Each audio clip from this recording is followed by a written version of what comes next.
Ազգային ժողովի մեծարգո նախագահ, հարգելի գործընկերներ, քննարկում ենք կառավարության կառուցվածքի եւ գործունեության մասին օրենքի նախագիծը եւ ես իհարկե կմնամ օրակարգային հարցի քննարկման սահմաններում եւ ուզում եմ մի հատ հետաքրքրվել ուժեղ Հայաստանի մեր գործընկերներից, հարգելի գործընկերներ, ինձ թվում էր, որ այս հարցի քննարկման ժամանակ դուք առնվազն պետք է մի կարևոր առաջարկությամբ հանդես գայիք, որի շուրջ մինչեւ հիմա հանդես չեք եկել։ Ձեր նախընտրանքային կարևորագույն պլատֆորմներից մեկը, որը հայտարարել էր ձեր, հիշեցնեմ, որ դուք դիրքավորվել եք որպես ավանդական ընտանեկան արժեքների պաշտպանությամբ հանդես եկող քաղաքական ուժ, եւ կառավարության ծրագրի քննարկման ժամանակ մինչեւ այս պահը ոչ մեկը չի առաջարկել ձեր կողմից նախաձեռնվող սեքսի նախարարության ստեղծման մասին։ Ինչ կա, չկա, պարոն Կարապետյան։ Լավ։ Ես կարծում եմ, ակնկալում եմ, որ դուք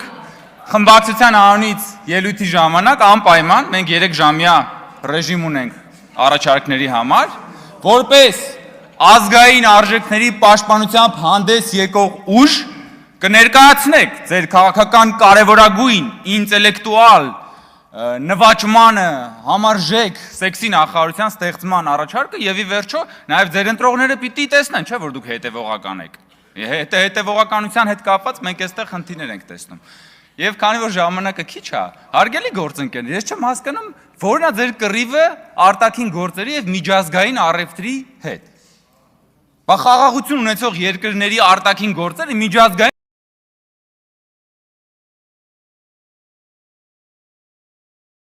Եվ ասենք մեր բաններ պիկնել նվաճումը դիվանագիտական ասենք բան Մոնտեվիդեոյում բացվեց հերթական խաչքարը նվիրված ցեղասպանության այսինչ տարելիցին դիվանագիտական մեծագույն հաղթանակ սենց է եղել 30 տարի հիմա ունենք խաղաղություն պիտի նաև դիվանագիտական աշխատանքը նաև առևտրին բերի ժամանակս ավարտվեց խնդրում եմ կարձագանքեք իմ ուրեմն խոսքին եւ ձեր առաջարկը կներկայացնեմ Արամ Վարդևանյան, որը նաեւ ելույթ կունենա խմբակցության անունից, հետեւաբար 4 րոպե։ Հարգելի գործընկերներ,